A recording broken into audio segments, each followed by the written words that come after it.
UP में योगी काबीना ने लॉ जिहाद के खिलाफ ऑर्डिनेंस को मंजूरी दे दी है। उत्तर प्रदेश हुकूमत ने कुछ दिन पहले ही ऐलान किया था कि हम लॉ जिहाद पर नया कानून बनाएंगे जिससे लालच, दबाव या धमकी या झांसा देकर शादी के वाकयात को रोका जा सके।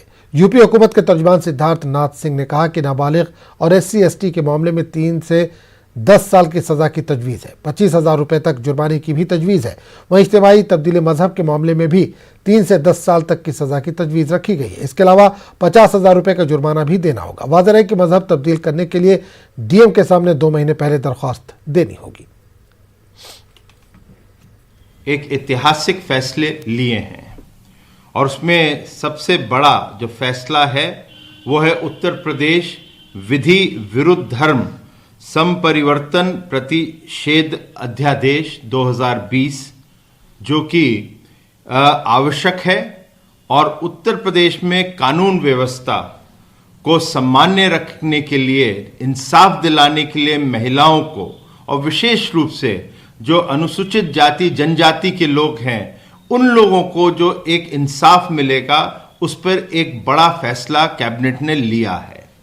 और इसलिए इसके अंदर जिस प्रकार की घटनाएं हम लोग के सामने आ रही थी, 100 से ज्यादा घटनाएं सामने आई हैं।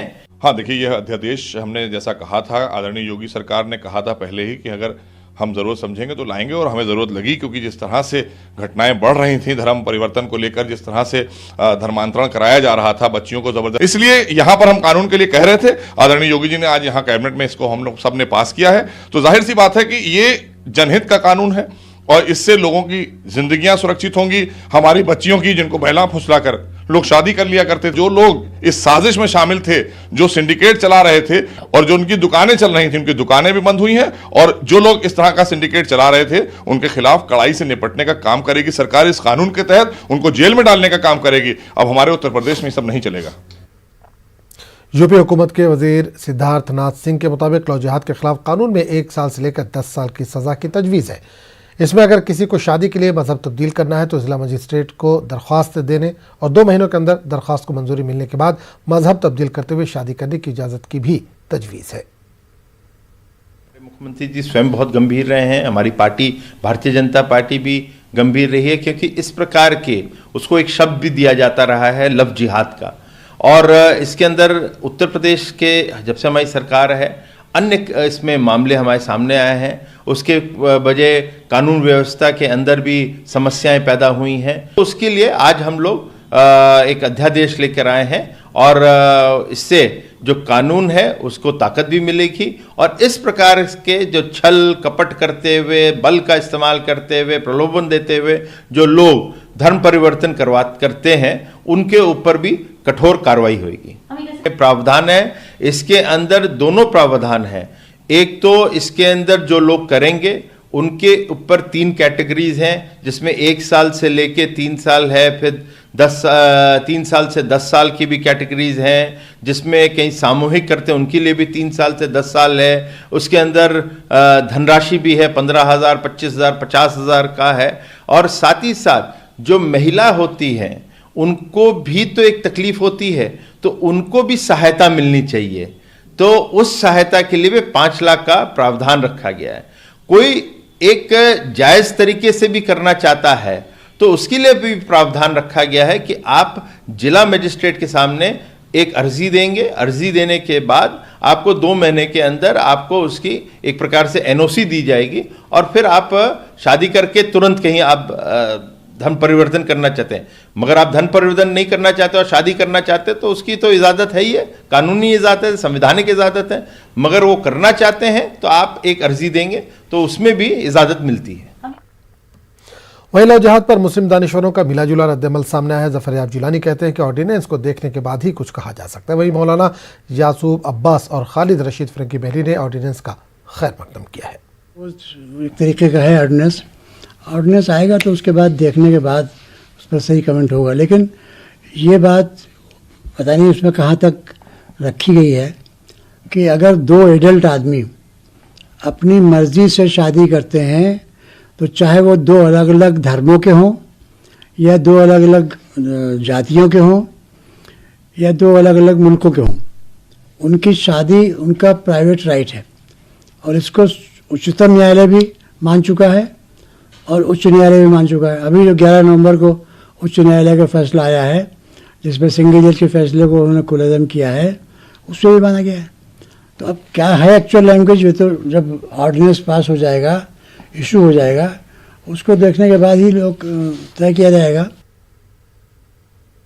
उत्तर प्रदेश सरकार विधि विरुद्ध धर्म परिवर्तन कानून जो बना रही है उसका मैं पूरी तरीके से वेलकम करता हूं, स्वागत करता हूं और सरकार को सख्त से सख्त ऐसे लोगों के ऊपर कार्रवाई करना चाहिए, सख्त से सख्त कानून बना के, ताकि लोग अपना धर्म, अपनी पहचान छुपाकर जिस तरीके से बच्चियों की ज़िंदगी से खिलवाड़ कर रहे हैं और जिस तरीके से बच्चियों की ज़िंदगी के साथ में खेल रहे हैं, इनके ऊपर ज़बरदस्त तरीके से कार्रवाई होना चाहिए है।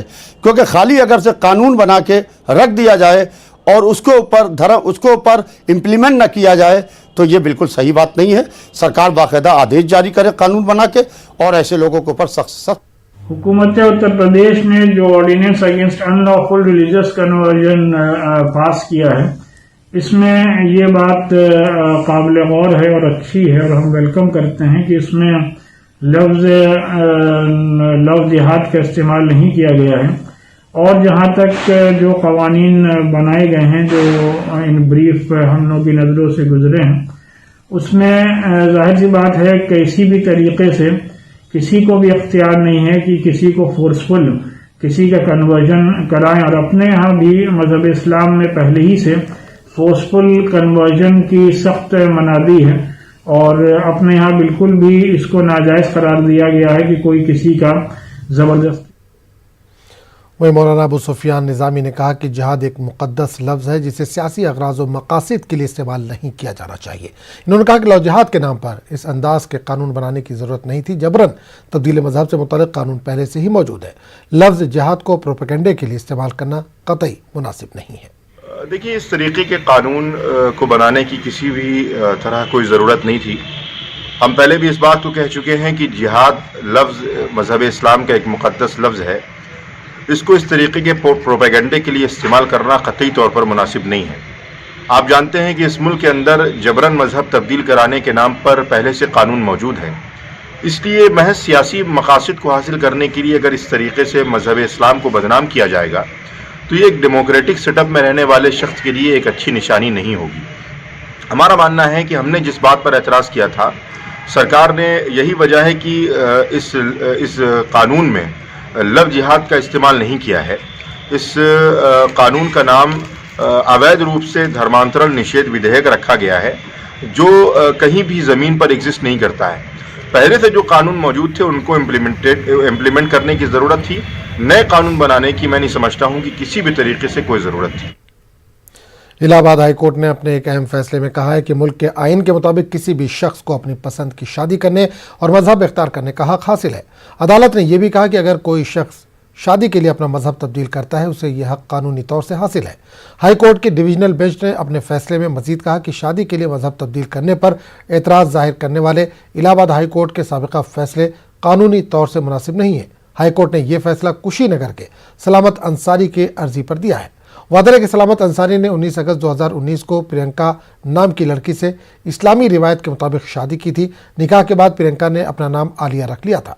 इस शादी के खिलाफ प्रियंका के वालिद ने सलामत अंसारी के खिलाफ अगवा और पॉक्सो एक्ट के तहत FIR दर्ज कराई थी। सलामत अंसारी ने इस FIR को इलाहाबाद हाईकोर्ट में चैलेंज किया था। जो ये लव जिहाद वाला जो ये जजमेंट अभी हाईकोर्ट इलाहाबाद हाईकोर्ट ने एक जजमेंट दिया, उसकी वजह से ये सारा वो कंट्रोवर्सी खड़ी हुई, जिसमें एक हिंदू लड़की मुसलमान हुई और उसके बाद उसने शादी किया। तो हाईकोर्ट ने कहा कि ये शादी जो है इनकी गैर कानूनी, इसलिए कि ये 1 महीने पहले कन्वर्ट हुई थी और इसीलिए शादी कर लिया इन्होंने। ऐसा वो जजमेंट भी जहाँ तक मेरी अपनी समझ है कि सुप्रीम कोर्ट के वो हादिया के जजमेंट के बिल्कुल खिलाफ है। चूँकि सुप्रीम कोर्ट ने उस केस में, केरला के केस में, जो आपको याद होगा कि केरला के केस में वो अखिला अशोकन नाम की एक लड़की थी जो मुस्लिम होकर के शादी किया था उसने, तो उसमें काफ़ी कंट्रोवर्सी हुई। लव जिहाद उसी में बहुत ज़्यादा कंट्रोवर्सी हुई। हाईकोर्ट ने उनकी मैरिज को गैर कानूनी करार दी थी, बिल्कुल गैर कानूनी है ये। उसके अगेंस्ट ये लोग सुप्रीम कोर्ट आए। सुप्रीम कोर्ट ने अपने जजमेंट में हाईकोर्ट का जजमेंट ही नहीं कि सेटिसाइड किया, बल्कि उनकी मैरिज को रेस्टोर किया। साथ ही साथ ये होल्ड किया कि कोई भी दो मेजर लोग जो बालिग हैं उनको पूरा हक है कि वो अपना पार्टनर चुने और साथ ही साथ अपना रिलीजन भी चुने। तो अगर पार्टनर और रिलीजन वो एक साथ साइमल्टेनियसली चुनते हैं तो ये गैर कानूनी बात नहीं है। एक तरफ दिल्ली और एनसीआर इलाके में कोरोना इन्फेक्शन का खतरा बढ़ता जा रहा है, लेकिन अभी भी बहुत से लोग इस जानलेवा खतरे को संजीदगी से नहीं ले रहे और तमाम हिदायत और एहतियात की धज्जियां उड़ा रहे हैं। ऐसा ही नज़ारा मेरठ के वैशाली में बस अड्डे पर नजर आए, जहां बसों से सफ़र करने वाले मुसाफिरों ने एहतियाती इकदाम और समाजी दूरी का कोई ख्याल नहीं रखा। वहीं रोडवेज इंतजामिया की भी लापरवाही मौके पर उजागर हुई।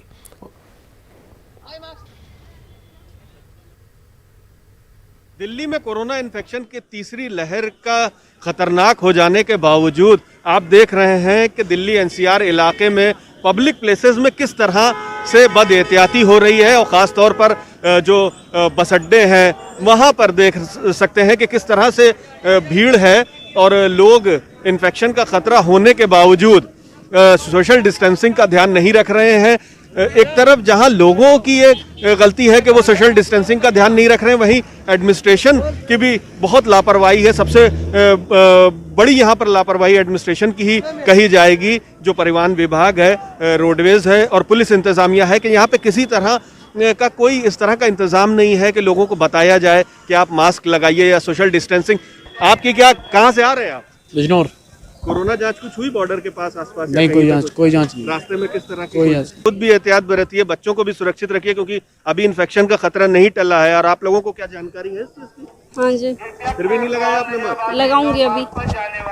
बहुत से लोगों को जानकारी ही नहीं है, मास्क नहीं लगाए हुए हैं। जब हम उनसे पूछते हैं तो सिर्फ एक ऐसा जवाब सबसे मिलता है कि मास्क हम भूल गए या कहीं गिर गया। लेकिन देखा जाए तो ये खतरे को बहुत हल्के में लिया जा रहा है। ख़ासतौर पर जो पब्लिक प्लेसेस हैं, यहाँ पर आप देख सकते हैं कि वैशाली बस स्टैंड पर किस तरह की भीड़ है। अभी बसों के अंदर जब हमने जायज़ा लिया तो एक दूसरे से लग कर बैठे हुए थे लोग, और बसें पूरी फुल होकर जा रही थी। लोगों की भीड़, एक हुजूम बसों के अंदर जो है वो है। और सोशल डिस्टेंसिंग का कहीं सिर्फ फॉर्मेलिटी के लिए मास्क ज़रूर लगाया जा रहा है, क्योंकि बहुत से लोगों को ये पता है कि जुर्माना हो जाएगा। और पुलिस जो है, यूपी में 500 रुपये का जुर्माना है, और दिल्ली में जब आप एंटर करेंगे तो वहाँ पर 2000 का जुर्माना है मास्क ना लगाने पर। लेकिन उसके बावजूद बहुत से लोग बदएहतियाती कर रहे हैं, और जो लोग लगा भी रहे हैं वो सिर्फ फॉर्मेलिटी की हद तक है। आप देखेंगे कहीं सैनिटाइज़र का इस्तेमाल यहाँ पर नहीं है कि सैनिटाइज़र लगाया जाए। और दूसरा ये कि मास्क बहुत से लोगों ने लगा रखा है, लेकिन वो सोशल डिस्टेंसिंग को फॉलो नहीं कर रहे हैं। तो अगर इस तरह से हालात रहेंगे तो जो खतरा बरकरार है वो टलने वाला जल्द नहीं है, क्योंकि नज़र ऐसा ही आता है कि बस अड्डे हों या पब्लिक प्लेसेस, दूसरे पब्लिक प्लेसेस हों, वहाँ पे सिर्फ ज़िला इंतज़ामिया और पुलिस प्रशासन सिर्फ फॉर्मेलिटी की हद तक अपनी कार्रवाई कर रहा है, और इस पे संजीदगी से अमल नहीं किया जा रहा है। लोग भी बदएहतियाती कर रहे हैं, और ज़िला और पुलिस इंतज़ामिया भी सिर्फ दिखाने के लिए कार्रवाई के नाम पर सिर्फ फॉर्मेलिटी अदा कर रहा है। तंजीर अंसार, न्यूज़ 18, मेरठ। उत्तर प्रदेश हुकूमत की जानिब से कोरोना के पेश नज़र जारी नई गाइडलाइन के तहत अब शादी की तकरीबात में सिर्फ 100 अफराद ही शामिल हो सकेंगे। इस नई गाइडलाइन से शादी वाले घरों में जहां बेचैनी पैदा हो गई है, तो वहीं बैंड बाजे के कारोबारी सख्त परेशानी में मुब्तला है। अलीगढ़ में बैंड बाजे का काम करने वाले कहते हैं कि गुज़िश्ता 9 माह से काम बिल्कुल बंद था। 25 नवंबर से काम शुरू होने की उम्मीद थी, लेकिन हुकूमत की नई गाइडलाइन ने एक बार फिर कारोबार मुतासिर किया है। मुझे 100 आदमियों की परमिशन मिली है। 100 आदमी में भी मेरे दिमाग में ये बात नहीं आ पा रही है कि इसमें लेबर कैटर्स वगैरह शामिल हैं, क्या वो अलग हैं, क्या है, ये कुछ समझ में नहीं आ रही। मैं बैंड वालों के पास आया हुआ हूँ यही पूछने के लिए कि आप मुझे बताइए कि बारात की क्या व्यवस्था रहेगी, चढ़ेगी कि नहीं चढ़ेगी। मेरा बैंड बाजे का काम है जो तकरीबन 100 साल पीढ़ी दर पीढ़ी पुराना है, और काफ़ी दिक्कत ये है कि हमारा लॉकडाउन में 23 मार्च से साल पूरा ख़त्म हो गया। असुविधा ये है कि अभी कोई क्लियर नहीं हो पा रहा है कि बैंड बाजे बजेंगे कि नहीं बजेंगे। बहुत परेशानी है लॉकडाउन से, अब तक हमारा कोई काम नहीं हो रहा, हमारा कोई समय नहीं है, ये पता लग रहा है काम होगा नहीं होगा। मुल्क में कोरोना के मुसलसल बढ़ते हुए मरीजों के दरमियान अलीगढ़ मुस्लिम यूनिवर्सिटी इंतजामिया ने अपनी तालीमी सरगर्मियां भी जारी रखी है। हुकूमत की जानिब से जारी गाइडलाइन पर अमल करते हुए यूनिवर्सिटी अपने दाखिला जाती इम्तहानात मुसलसल करा रही है, जिसके तहत आज MBA का दाखिला जाती इम्तहान का इनेकाद किया गया। इम्तहान में खासी तादाद में तलबा ने शिरकत की। वहीं कोरोना के बढ़ते हुए असर को देखते हुए जारी गाइडलाइन पर भी बखूबी अमल किया गया और सभी तलबा के थर्मल स्क्रीनिंग हुई। साथ ही मास्क और सैनिटाइजर का भी इस्तेमाल किया गया। टेस्ट मरकज़ MU गर्ल्स स्कूल के इंचार्ज अर्शीद जफर खान ने बताया कि कोरोना के पेश नज़र आइसोलेशन रूम भी बनाया गया। अगर किसी तलबा में इसके असरात मिलते हैं तो इसे अलहदा बिठाया जाएगा। आज MBA का टेस्ट है हमारे यहाँ, इसमें 580 इसकी स्ट्रेंथ है और इसमें हम लोगों ने पूरे कोविड का जो नॉर्म्स हैं उसका ख्याल रखा है। सबसे पहले हमने उनको हैंड सैनिटाइज कराए गए हैं, सोशल डिस्टेंसिंग का ख्याल रखा है और इसके अलावा थर्मल स्क्रीनिंग हुई है बच्चों की और हमारा एक रूम आइसोलेशन के नाम से तैयार है। अगर कोई नॉर्मल टेम्परेचर से किसी का नॉर्मल टेम्परेचर ज़्यादा है तो वो वहाँ बैठ कर इम्तहान देने की उसको फैसिलिटी है। उसके लिए हमारे एक इन्विजिलेटर जो हैं वो PP किट के साथ मौजूद हैं वहाँ उनका इन्विजिलेट करने के लिए। कोविड में एग्ज़ाम्स करवाना था तो एक चैलेंज, लेकिन यूनिवर्सिटी ने जिस तरह से एग्ज़ाम्स करवाए कोविड स्ट्रेंथ के अकॉर्डिंग, जहाँ पे स्ट्रेंथ 1000 से अबव होती थी वहाँ पे अब 500 समथिंग की है, तो जस्ट हाफ से भी थोड़ा सा कम स्ट्रेंथ के ऊपर एग्ज़ाम किए गए हैं और सारे जो प्रोटोकॉल्स हैं वो फॉलो किए जा रहे हैं। सारी जो हम जितने भी मेजर्स ले सकते थे सेफ्टी के वो सारे मेजर्स हम ले रहे हैं, हर चीज़ को देख रहे हैं, उसके अकॉर्डिंग यहाँ यूनिवर्सिटी में एग्ज़ाम्स हुए हैं। आज MBA का था एग्ज़ाम और उसमें भी उसी तरह से मेजर्स लेते हुए प्रोटोकॉल्स को फॉलो करते हुए हमने आज एग्ज़ाम्स करवाए हैं और स्ट्रेंथ भी अच्छी खासी है। हज की ख्वाहिश रखने वाले बिहार के लोगों को इस बार मायूसी उठानी पड़ रही है। कोरोना वबा के सबब हज का कोटा कम हो गया, जिसके नतीजे में इस साल बिहार से करीब 3000 आज़मीन ही बैतुल्लाह जा सकेंगे। हज कमेटी के चेयरमैन इलियास हुसैन उर्फ सोनू बाबू का कहना है कि अब तो हज का कोटा कम हो गया है, ऊपर से गया एम्बार्केशन पॉइंट को हटाए जाने से भी बिहार के आज़मीन मुश्किल में है। हज कमेटी इस ताल्लुक से वज़ीर आला नीतीश कुमार से मुलाकात करके गया एम्बार्केशन पॉइंट को बहाल करने की अपील करेगी। हज कमेटी ने यह भी कहा है कि हज के ऑपरेशन से जुड़े सैकड़ों लोगों का कारोबार भी मुतासिर है। वाज़ेह है कि 10 दिसंबर हज फॉर्म भरने की आखिरी तारीख है। का कोटा है वो 12,600 है और पीछे कई सालों से हम लोग 6,000, 7,000, 5,000 के आसपास बिहार से जाया करते थे, मगर इस साल जब सऊदी ने हमारा पूरे हिंदुस्तान का कोटा रिड्यूस कर दिया है 50,000, उसके हिसाब से हम लोग का कोटा जो हमारा 12,600 है, तो हो सकता है हमारे हिस्से में 3,000 के आसपास ही आएगा। तो अभी बताइए जो लोग अभी हमारे यहाँ से 5,000, 5,500, 6,000 हाजी जाया करते थे, अब क्या है, अब एप्लीकेशन भी कम आ रहे हैं क्योंकि एज लिमिट कर दिया 65 साल। अब बच्चों के लिए 18 साल से नीचे वाले बच्चे नहीं जाएंगे। तो अक्सर कभी कभी देखा गया है कि 70 साल वाले के साथ अगर उनके वालिद का इंतकाल हो गया तो कोई अपना 14 साल 15 साल बेटा को साथ में ले लेते थे, तो वो सारी चीज़ें अब ख़त्म हो गई है। इसकी वजह से आपस में मतलब लोगों के अंदर बिहार रियासती शिया वक्फ बोर्ड पटना में एक बड़ा अस्पताल कायम करेगा। बोर्ड की तश्कील के बाद से ही शिया वक्फ बोर्ड की नई टीम औकाफ की जायदाद की हिफाजत के साथ साथ वक्फ बोर्ड की आमदनी में भी इजाफा करने के सिलसिले में गौर कर रहा है। बोर्ड का कहना है कि हर कीमत पर बोर्ड की माली हालत बेहतर की जाएगी, साथ ही सेहत के शोबे पर ख़ास तौर से तरजीह दी जाएगी ताकि शिया वक्फ बोर्ड बिला तफरीक मजहब व मिल्लत लोगों के काम आ सके। देखिए, सबसे बड़ी बात तो मैं बड़ी जिम्मेदारी के साथ कहना चाहता हूं कि जो कानून के दायरे में जो कुछ भी होगा उसको मैं करूंगा और माननीय मुख्यमंत्री का मैं शुक्रगुजार हूं। उन्होंने बड़ी एतमाद के साथ में जिम्मेदारी दी है। हम बखूबी ईमानदारी के साथ निभाना चाहेंगे और निभा की कोशिश करेंगे। माजी में क्या हुआ उससे मुझे मतलब नहीं किसने क्या किया, लेकिन वक्त की अमलाक की हिफाजत करना, वक्फ के प्रॉपर्टीज के ज़रिए उसके वक्फ को और मजबूत करना, उसका इकनॉमिक और बढ़ाना, ये मेरी तरजीह है। मरकजी वजीर गिरिराज सिंह ने लॉ जिहाद कानून बनाने और इसे बिहार में लागू करने की बात कही थी, जिसके बाद बिहार में सियासत तेज हो गई। इस मामले को लेकर बिहार के मुख्तलिफ ख्वातीन तंजीमों ने भी मोर्चा खोल दिया है। ख्वातीन तंजीमों का कहना है कि बीजेपी लोगों के बीच नफरत फैलाने की कोशिश कर रही है और हम ऐसे कानून की मुखालफत करते हैं। सरकार की शुरू से ये नीति रही है कि वो एंटी वुमेन रहे हैं, महिलाओं को वो सिर्फ बच्चा देने की मशीन समझते हैं। उनके नेता इस तरह के जो आरएसएस के नेता है वो इस तरह का बयान दे चुके हैं कि महिलाएं सिर्फ बच्चा देने की मशीन है। तो महिलाएं मशीन नहीं है। आप इस तरह की बात करके महिलाओं पर हिंसक हमले कर रहे हैं, आप बढ़ावा दे रहे हैं और देश में जाति और धर्म के आधार पर आप विभेद पैदा कर रहे हैं। इसके खिलाफ है महिलाएं और इस तरह के किसी भी कानून की हम मुखालफत करते हैं। उड़ीसा हुकूमत ने कुछ अनोखा किया है। इसने फजला के मैनेजमेंट के लिए जामा मंसूबा बनाया, ख्वातीन और ट्रांसजेंडर को सेल्फ हेल्प ग्रुप का अटूट हिस्सा बनाया। अब तक इस शोबे में मर्दों का गलबा था।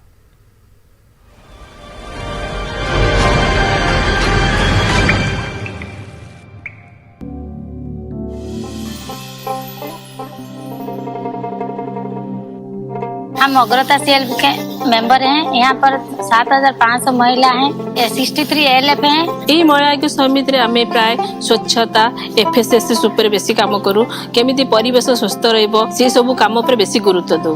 आगुरु परिवेश ऊपर ध्यान देउतला, परिवेश केमिति सफा सुतरा रहइबो। वर्तमान एखना मळ परिचालन विषय रे ध्यान दउछु। In this area, we have allowed the women self-help groups to come in a big way. All the value chain of the waste management is now the domain of women in the state of Odisha.